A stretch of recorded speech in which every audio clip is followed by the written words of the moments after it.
Hi, and thanks for joining the Red Wagon Estate Planning and Elder Law Show, hosted by me, yours truly, Jeff Belomo. I hope you are doing well out there. Looking forward to our podcast today. Today we are going to talk about special needs trust planning, planning for individuals with disabilities, and how we can do that in such a way that they will be able to receive any government benefits that they may be entitled to, but also still receive any money coming from relatives, or if they are working or receiving an inheritance or something like that. So generally speaking, when we have an individual with a disability, the first thing that we want to talk about once they turn 18 is, can they sign a power of attorney?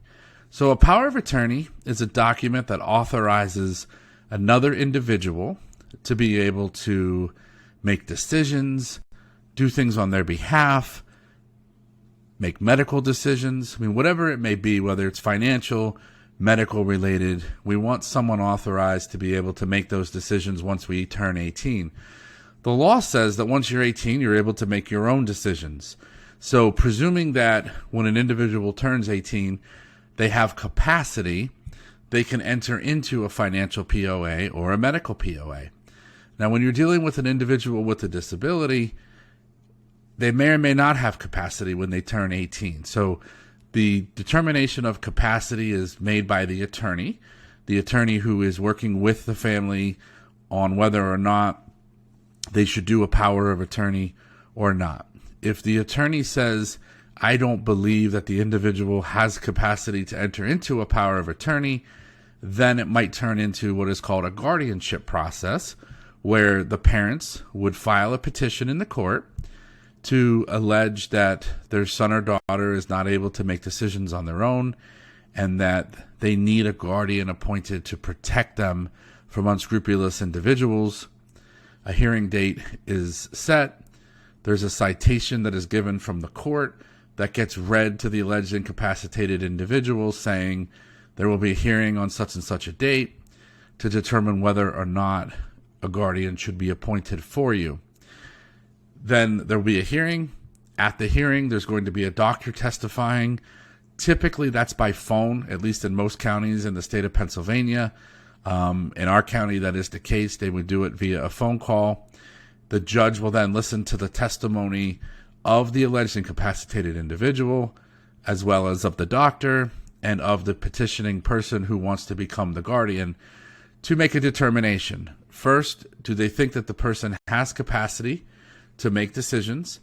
And second, is the person who is offering to be the guardian or proposing to be the guardian the right person for that individual? And then the judge hears the facts and then ultimately renders a decision. The biggest difference between a power of attorney and a guardianship is that with a power of attorney, you're not taking away anybody's rights. You're simply getting a document that says that you're able to help and make decisions. So if you go into the bank and you have the POA in your hand, you would be able to take out money, pay bills, write checks, whatever is necessary in that moment. If you're at the doctor's office and the person is 18, they're going to look for a document. They're going to look for the power of attorney. And if there isn't one, then technically there's a healthcare statute in Pennsylvania that says who the next of kin is to make healthcare decisions. But oftentimes, healthcare providers will ask the family to go to a guardianship to have a guardian appointed, particularly if it's a sticky situation where there's several people wanting to help make a decision and there's an argument over who it should be. So ultimately, a guardianship should be a last resort. We should try the POA first. We should try to see if the individual has the capacity to enter into it, because we're not taking away their rights. We're simply adding, we're giving another layer of protection to them. If they can't, then we're left no choice. Then potentially we are in the guardianship proceeding, having a guardian appointed. So that's typically the first thing that we work with or look to when we're dealing with families with children with disabilities. When they turn 18, can they sign a POA or do we need to go to a guardianship? What my opinion is personally is if we can avoid the guardianship, I try to. I try at all costs to see if we can avoid it. I don't want to take someone's rights away if I don't have to. Once it's in place, it's very difficult to remove. So we typically try the POA first. And frankly, the statute says it's a last resort. So why not, right? Let's give it a shot. Every now and then what happens is there is a POA in place. An unscrupulous individual befriends someone, starts to take advantage of them, starts to be able to take money or, whether it's stealing or whether they're getting it paid or whether the individual is giving it to them, whatever the situation is, money is going into someone's hands that it shouldn't be, or assets are going somewhere they shouldn't be. And then sometimes we're forced to do a guardianship because of that, because their disability makes them a little a weakened intellect or easy to prey on. And then all of a sudden we're in a situation where we have to protect them. And then that way, if that were the case, we would go to a guardianship hearing. So that's step one. I mean, that's kind of the very first thing you want to look at. You want to get a financial POA, a medical POA in place. If you can't, do we need a guardianship? Would the court approve one? And do we need to go to that level? The next thing we want to talk about is how do we give money to an individual with a disability? So if you're the parent, if you're the grandparent, if you're the nephew, if you're the aunt, if you're the uncle, and you have an individual in your family who has a disability and who is receiving public benefits, how do we go about giving them money? How do we go about giving them an inheritance? How do we go about helping them out, right? If an individual is receiving benefits in Pennsylvania, typically we're looking at things like SSI or Medicaid, in which case the individual would have to have assets under $2,000, right? Well, if someone dies and they leave the money to the individual outright, what happens? Yeah, they lose their government benefits, right? So we don't want that. So there is something called a third-party special needs trust. Third party means anyone other than the individual creating it, right? So the parent creates it, the aunt, the uncle, the son, the daughter, somebody other than the individual creates it. I'm going to create a will. I'm going to put in the will that I'm going to provide money to my son who has a disability in a special needs trust. So now that money, when I die, will pay to my son in a special needs trust. There will be a trustee, a third party who will essentially give the money to my son as the trustee sees fit for anything other than food and shelter. Okay, so the thought is government benefits will provide for the necessities of life called food and shelter, but the money in a special needs trust can be to enhance or supplement their life, to make their life better, right? So that's a pretty easy process. You can do that in a will. You can do that in a revocable trust. You can do it in an irrevocable trust. And you're just saying, after death, I want to set up this third-party special needs trust for the benefit of whomever to supplement the individual and the money that they're receiving, not to supplant benefits. It's that easy. We won't get in today, into the revocable trust, the irrevocable trust. We've covered that on other podcasts. Certainly it's a topic we talk quite a bit about here on the Red Wagon Estate Planning and Elder Law show. But suffice it to say, you can set up that third-party trust, special needs trust, in a will, as a testamentary trust, in a revocable trust, or in an irrevocable trust. And it's just the provisions of what happens after a person dies, okay? We know the money goes to the individual in a special needs trust so that they can keep their benefits and they can get your money. That part's pretty straightforward. So you just want to be careful to tell your family members, hey, don't leave money outright, right? If Johnny needs money, don't leave it outright to him. If you're going to leave money in your will, if you're going to leave money in your trust, make sure it's in a special needs trust. If the money is left outright to him, now we have to go a different route, right? Because now Johnny, the individual, has the money, right? So now his assets are above $2,000 because he received an inheritance from you. Ooh, once we go over $2,000, now we're going to lose government benefits, right? So now we have an issue. So you want to make sure your family members know that, hey, if you're going to provide, make sure you do it properly. Do it in a special needs trust. Now, some people will actually create what is called a standalone special needs trust that's funded today. It's funded now, has its own EIN number. You can put money into it. Family members can put money into it. People can die and have it directed into it. That's probably not quite as common. Most people fund them at death with a life insurance policy. But to the extent that you have family members that want to start to contribute, by all means, you can do that as well.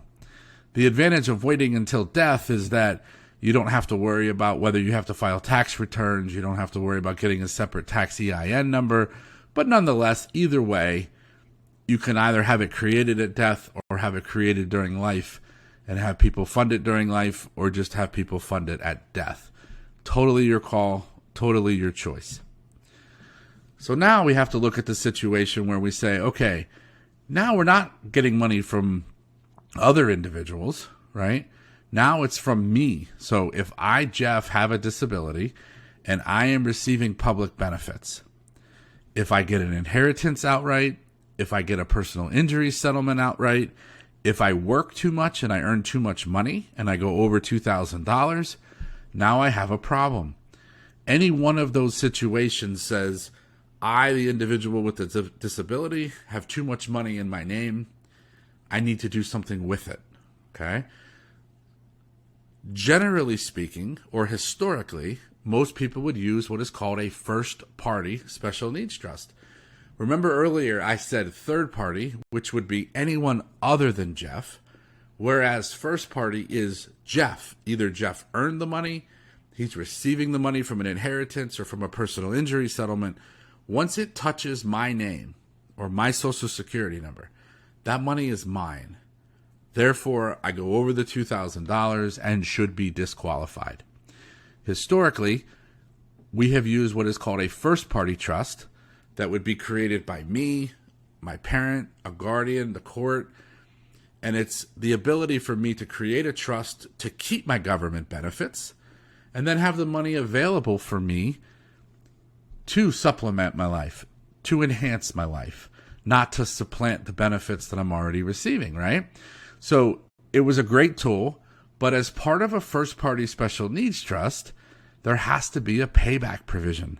It's called a D4A trust or a payback trust.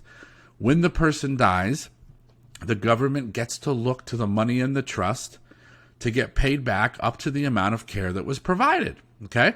So it's not a bad thing. You know, the individual kept their benefits. They didn't have to reapply. They didn't lose anything. When they die, the state says, hey, don't forget about us. We get to get paid back. No problem, right?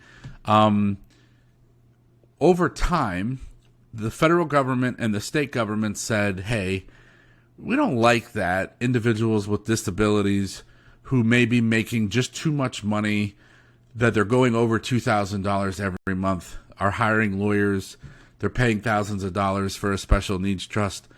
What if we create an ABLE account, ABLE? In Pennsylvania, if you go to paable.org, it is a wonderful site. It talks all about ABLE accounts and how they can be used and how you can set them up. It's basically the government's attempt at creating a trust inexpensively and easily. The government followed their 529 plans as far as how they set up the website, how they set up actually even some of the rules. So it's pretty robust because they already followed something that was in existence. What it means is, as long as the onset of the disability occurred before age 26, an individual can set up an ABLE account and put away $16,000 a year, okay? The max is $511,758. Now, contributing $16,000 a year, it's going to take quite a long time to get to $511,000. But hey, I just want to put it out there. Contributions to Pennsylvania ABLE accounts may be deducted from PA state taxable income. So that could be an advantage for somebody living in the state that they could take advantage of. They're good. They're very easy to set up. The website is wonderful. Obviously, the limitation of the onset of the disability before 26 is something you have to think about. And the fact that the max contribution is $16,000 is also a problem. Let's use our hypothetical. If you have Jeff, who receives an inheritance of $50,000, he can't use an ABLE account because it's more than $16,000.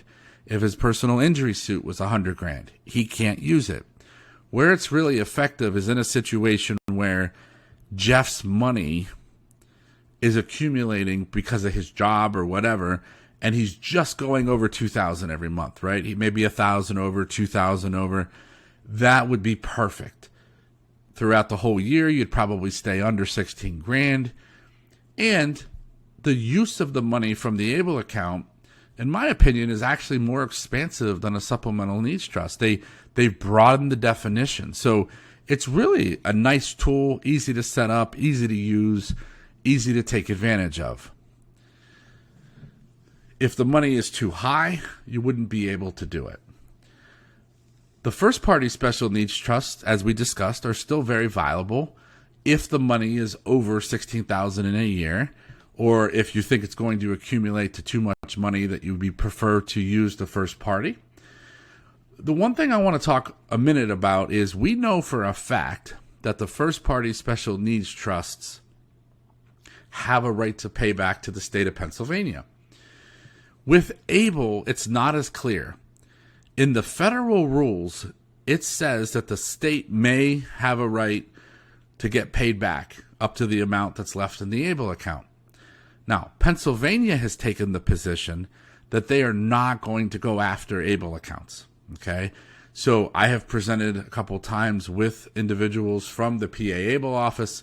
They're very quick when I put up the chart that says that, you know, the state does have a right to come after the money in the ABLE account if there's any money left over. And they always say, no, we don't do that. I fully understand that. I just like to warn people that there is a possibility that they could follow the federal rule and they could do that. And why that's significant is because what I'm seeing is a lot of family members are creating ABLE accounts and funding them for their family members with disabilities.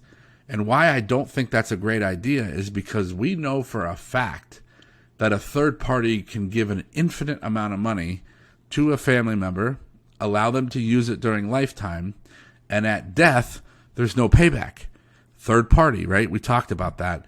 So to be putting money in a situation like an ABLE account that was always intended to be a substitute for a first party special needs trust, I think is risky.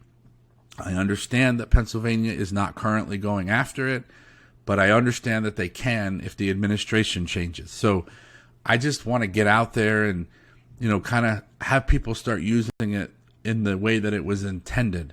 It was intended to be a substitute for first party trusts, so that if Jeff gets too much money, accumulates too much money, has a settlement, has an inheritance, that money can then be put there, assuming that it's under the $16,000 a year contribution amount.